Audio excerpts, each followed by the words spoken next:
Des îles minuscules aux villes géantes qui s'étendent sur des dizaines de kilomètres, vous allez découvrir les endroits les plus densément peuplés de la planète. Vous vous interrogerez sur les limites de l'impossible. Jusqu'où les gens sont-ils prêts à aller dans leur quête d'une vie meilleure ou simplement pour essayer de survivre? Parmi ces endroits figurent Hong Kong et les Maldives. La ville égyptienne de Tanta est une minuscule île du lac Victoria, en Afrique. Découvrez comment les gens réussissent à y vivre. Hong Kong a une population officielle de 7 500 000 habitants. Et ce chiffre devrait atteindre 8 500 000 d'ici 2041. La densité de la population de la ville est de plus de 18 000 personnes pour 2,5 km². Malgré un taux de natalité plutôt faible, la population de Hong Kong est en augmentation. Ce paradoxe a une explication. Un grand nombre de gens immigrent constamment à Hong Kong en raison de toutes les opportunités qu'offre cette ville, notamment en matière d'emploi.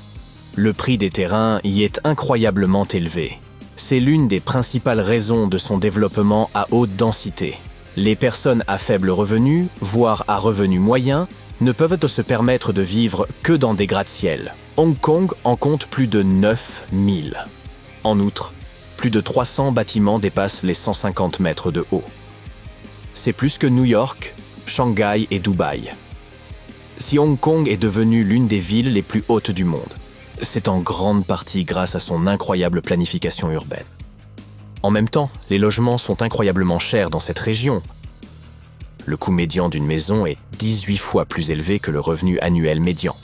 C'est la raison pour laquelle les habitants les moins fortunés vivent dans ce que l'on appelle des maisons cercueils, des appartements plus petits qu'une place de parking standard aux États-Unis. Prenez par exemple Quarry Bay, un quartier très dense de l'est de Hong Kong et son Monster Building. Il ne s'agit pas d'un seul bâtiment, mais d'un groupe de 5 constructions reliées entre elles. Ces 5 blocs comptent plus de 2200 unités et, selon la rumeur, ils abriteraient environ 10 000 personnes. Malgré les conditions de vie exiguës auxquelles sont confrontés la plupart des habitants de Hong Kong, la ville abrite aussi plusieurs dizaines de milliardaires. Regardez, c'est la moitié d'un terrain de football. Et voilà à quoi ressemble un tiers de la maison de Bill Gates. Autre exemple, les 2/5 de la Maison Blanche. Ces chiffres ne sont pas pris au hasard. Ils correspondent au territoire de l'île de Migingo, située dans le lac Victoria, entre le Kenya et l'Ouganda. Plus d'une centaine de personnes vivent sur ce petit bout de terre. Ne trouvez-vous pas que ces toits en métal font ressembler l'îlot à une énorme tortue flottant sur l'eau? Malheureusement, en raison de la taille de son territoire, on n'y trouve presque aucune végétation. La majeure partie de sa surface est recouverte de rochers, à l'exception de cette minuscule zone recouverte d'herbes et où poussent à peine 5 arbustes. L'île est entièrement consacrée aux poissons et à la pêche. Le point de débarquement se transforme en marché aux poissons tous les jours à midi. Le commerce ne dure pas longtemps. Il se termine généralement à 14 heures lorsque le bateau repart. Les habitants de l'île n'ont que du poisson. C'est pourquoi ils s'approvisionnent tous les matins au Kenya en produits de première nécessité pour les petites entreprises. C'est aussi pourquoi il est possible d'acheter tout ce dont on a besoin dans les magasins locaux, nourriture, équipements de pêche, etc. Les habitants ne se contentent pas de pêcher. Ils éviscèrent leurs poissons sur les rochers, le font frire et le mangent dans les cafés.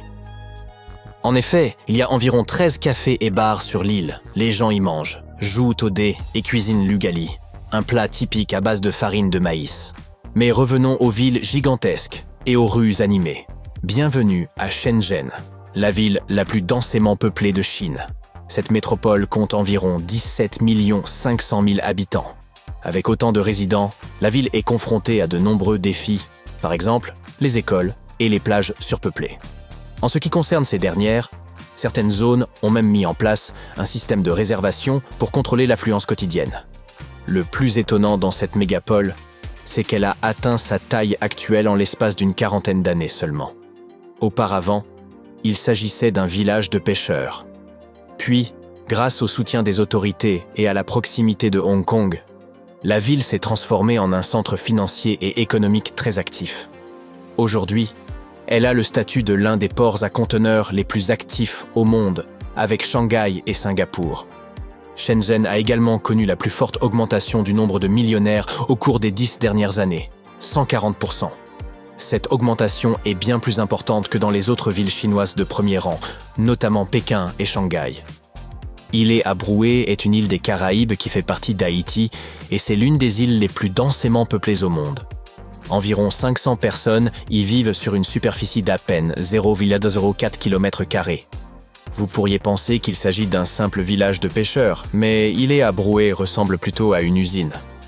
Dès que vous posez le pied sur cette île, vous apercevez un labyrinthe de ruelles. En les suivant, vous passerez devant des cabanes tordues, recouvertes de chaumes et de bâches, et vous vous retrouverez au centre de la ville. Les principaux sites d'intérêt sont 2 bâtiments en béton, dont l'un est un magasin. Au milieu, vous verrez une modeste place publique équipée de 2 lampadaires à énergie solaire. L'un est ancien et n'est plus utilisé, l'autre est tout neuf. Sur l'île, les hommes sont plus nombreux que les femmes et les enfants.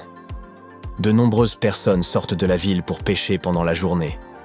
L'horizon qui entoure l'île est parsemé de voiles et de pirogues.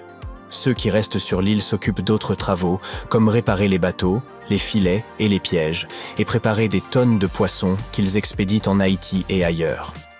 Quant aux enfants, ils passent leurs journées à nager. Notre destination suivante est la ville égyptienne de Tanta, qui est aussi l'un des endroits les plus densément peuplés au monde. Elle compte environ 7000 habitants pour 2,5 km². À titre de comparaison, New York compte un peu moins de 3000 habitants pour 2,5 km². Cette ville est située entre Le Caire et Alexandrie.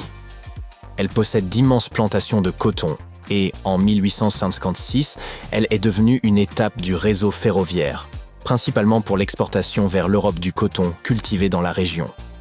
Bien que les environs de Tanta soient essentiellement constitués de champs, la colonie s'est transformée en une grande ville surpeuplée.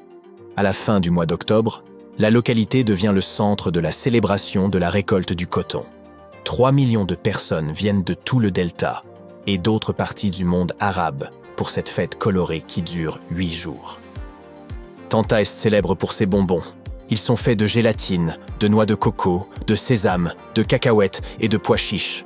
Des tonnes de ces sucreries sont vendues pendant les festivals aux nombreux Égyptiens qui visitent la ville. Rien d'étonnant à cela. Ces friandises sont célèbres depuis le XVIIIe siècle.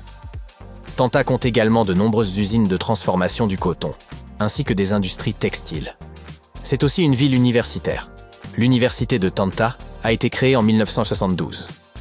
Malé, la capitale des Maldives, compte plus de 200 000 habitants, soit 49 000 personnes pour 2,5 km². 80% des terres se trouvent à environ 1,2 mètres au-dessus du niveau de la mer, ce qui signifie que si une partie de l'île est submergée, les habitants devront être relogés. L'île artificielle créée pour gérer les déchets est déjà surchargée. En 1997, Hulu Malé, une autre île artificielle, a été construite pour atténuer l'immense pression démographique. Aujourd'hui, elle est déjà aussi développée que Malé. Les Maldives se composent de plus d'1 millier d'îles s'étendant sur un axe de 805 km. Toutes sont des îles coralliennes. Elles se sont développées autour des volcans sous-marins préhistoriques. Seules 188 îles sont habitées, mais la plupart d'entre elles comptent moins d'1 millier d'habitants. De plus en plus de Maldiviens renoncent à la vie insulaire et s'installent dans la capitale. Mais Malé se heurte déjà de plein fouet aux limites de l'habitat humain. Si un nombre encore plus important de personnes s'y installe, la structure physique de l'île devra être complètement repensée. Les autorités ont déjà entrepris d'entourer Malé de ponts maritimes et d'îles artificielles habitables.